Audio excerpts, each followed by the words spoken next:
I take a lot of funerals these days, about 100 a year in fact, and yet, if I'm honest, I don't always know what to say to people when they've lost a loved one. And then I discovered two words of Jesus that helped me enormously. The two words are found in the letters to the 7 churches in Revelation 2 and 3, and they're repeated over and over. Do you know what they are? Do you? Jesus says, I know. Revelation 2:2, I know where you live. I get what that's like. Revelation 3:8, I know you have little strength. And Revelation 2:9, I know your affliction. What power in those two little words, I know. And when you go through bereavement or any of the other trials that we face in life, well-meaning friends might say, oh, I know how you must be feeling, and you think, no, you don't. How could you possibly? But Jesus says, I know your affliction. Not I know about your affliction, I've seen from heaven, but I know your affliction. I've lived through it with you. How does he know? Well, the verse before Revelation 2:9 is Revelation 2:8. These are the words of him who was dead and is alive again. He's even conquered death, our greatest enemy, our greatest fear. And so he's well able to handle whatever we're facing today. As it says in 2 Corinthians 12:9, my grace is sufficient for you.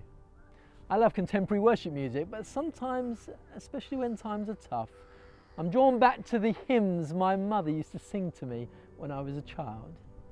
And the other day I came across an old hymn by Annie Johnston Flint. She wrote at the end of the 19th century, and she'd known great tragedy and sorrow in her life. She found that the well-meaning words of friends weren't quite enough to get her through, but that the love of Jesus was sufficient.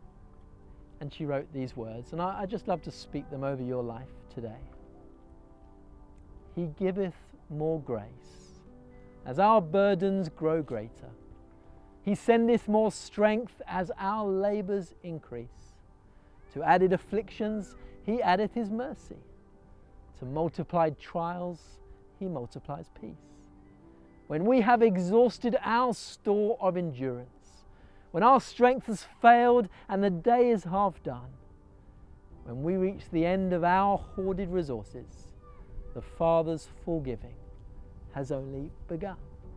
Fear not that thy need shall exceed his provision. Our God ever yearns his resources to share.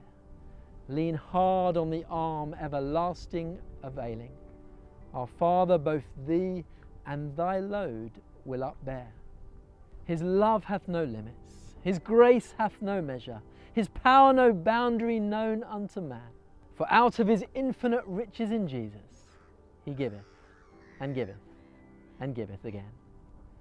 So may you know the grace and mercy of Jesus today, who says to you, I know.